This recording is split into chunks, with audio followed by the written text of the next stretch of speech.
Herzlich willkommen zu Fabelaras Märchenkiste. Heute möchte ich euch gerne ein Märchen aus Madagaskar erzählen.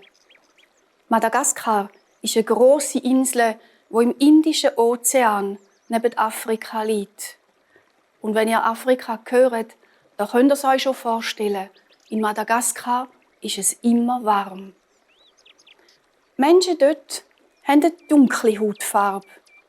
Und die meisten Familien arbeiten in der Natur, sind Bauern. Weil die Natur in Madagaskar ganz, ganz reich ist. Es gibt einen Haufen verschiedene Bäume und Blumen, Gewürzpflanzen und auch ganz, ganz viele verschiedene Tiere. Die bekanntesten, die ihr vielleicht auch kennt, sind die Lemuren oder das Chamäleon oder der Flughund. Und dann gibt es auch noch ein Rind auf Madagaskar, ein Zebu. Das ist so eins, das da hinten so einen Buckel hat. In Madagaskar haben einmal zwei Mädchen gelebt, die haben eine ganz feste Freundschaft miteinander. Die sind miteinander in die Schule und in jeder freien Minute haben sie miteinander gespielt.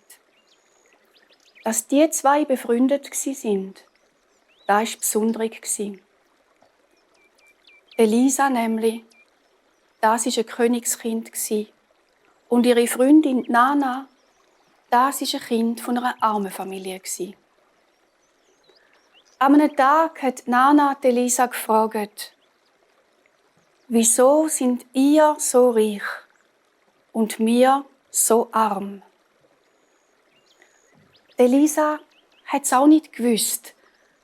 Aber dann hat sie zu der Nana gesagt: Weisst, meine Eltern, die sind ganz gut miteinander. Wenn meine Mutter etwas erzählt oder wenn sie eine Idee hat, dann ist mein Vater meistens einverstanden. Und wenn mein Vater einen Wunsch hat, dann versucht meine Mutter, den zu erfüllen. Nana hat gut zugehört. Und dann ist sie heim und hat ihren Eltern alles erzählt. Auch die Eltern von der Nana waren einander gut. Aber von dem Tag an haben sie beschlossen, noch sorgfältiger miteinander umzugehen. Die Familie von der Nana war wirklich sehr arm. Sie hatten nur wenig Geld und draussen auf der Wiese nur ein Zebu. Eins. Irgendwann war es wenige Geld verbraucht. Und da hat der Vater von der Nana gewusst, dass er das Zebu verkaufen muss. Er ist schon am nächsten Tag aufgebrochen und wollte auf den Markt. Jetzt sind aber die Wege in Madagaskar sehr, sehr weit. Und so ist der Vater von der Nana lange unterwegs gewesen. Aber schon auf dem Weg hat er versucht, das Zebu zu verkaufen. Jedem, wo er begegnet ist, hat er gefragt: Willst du mein Zebu kaufen? Kaufst du mein Zebu? Ich hätte da noch ein Zebu zum Verkaufen. Aber niemand hat das Zebu gekauft. Und so ist der Vater von der Nana auf den Markt gekommen und hat auf einen Käufer gewartet.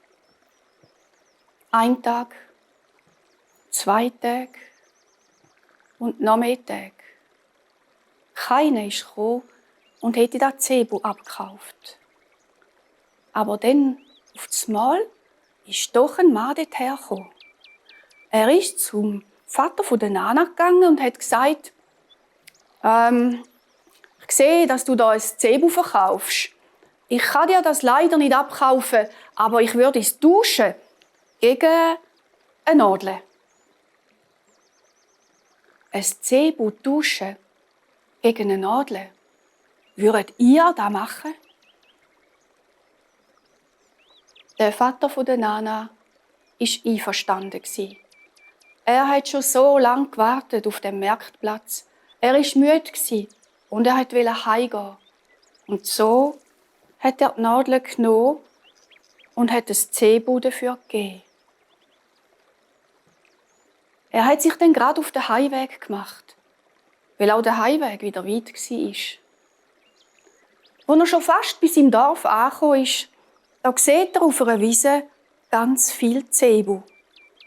Und am Rand der Wiese sind die Männer gesessen, die Zebuhändler. Sie haben gerade ein paar Früchte gegessen und Wasser getrunken und haben den Nana, ihren Vater, eingeladen, er soll doch zu ihnen sitzen, ein bisschen essen und ein bisschen trinken. Und dann haben sie ihn gefragt, woher kommst du, wohin gehst du? Und der Nana, ihr Vater, hat erzählt, dass er ganz lange auf dem Markt war und versucht hat, ein Zebu zu verkaufen. Und dass er es dann nicht verkaufen konnte. Aber dass er es getauscht hat gegen eine Nadel. «Was?» haben die Zebuhändler gerufen. «Was? Du hast ein Zebu gegeben für eine Nadel? Wow, wenn du heimkommst, wenn deine Frau das hört, die wird wütig sein mit dir. Ja, die wird zornig sein mit dir. Aha, und ich glaube, die verlässt dich gerade.» «Nein», hat der Vater von der Nana gesagt. «Sie wird zufrieden sein.»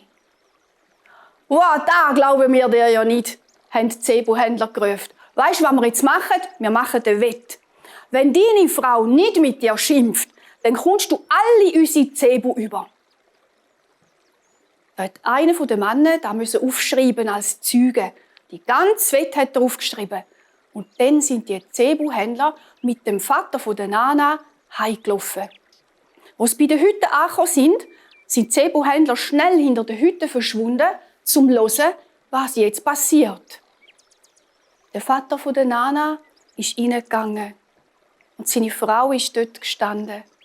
Er hat sie begrüßt und hat ihr alles erzählt und hat gesagt, «Schau, ich konnte das Zebu nicht verkaufen, aber ich habe es getauscht gegen eine Nadel.» Und seine Frau hat gesagt, «Eine Nadel, das ist gut. Die kann ich gut brauchen. Weisst, mit dieser Nadel fange ich an Sachen an und dann kann ich sie verkaufen. Das ist gut. Und ich bin froh, dass du wieder da bist und dass du gesund bist. Ha, du bist ein guter Mann.» Und dann hat sie ihn umarmt und hat ihm einen Kuss gegeben. Und die Zebuhändler, die haben fast nicht glauben, was sie da gehört haben. Ja, und so haben sie die Wette verloren. Der Vater von der Nana hat alle Rinder bekommen. Und so ist die Familie, die mal so arm war, sehr, sehr reich geworden.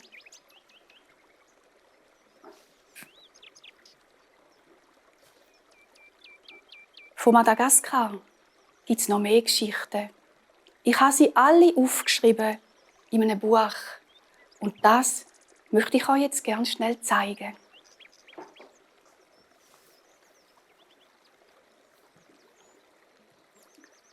In diesem Buch ist auch die Geschichte von dieser Nadel und dem Zebu. Aber noch ein paar andere. Wenn ihr wollt, könnt ihr auf meiner Homepage schauen. Und falls ihr das Buch gerne kaufen wollt, kann man es dort auch bestellen. Danke, dass ihr dieser Geschichte heute zugehört habt. Ich wünsche euch ganz einen schönen Tag. Ade miteinander.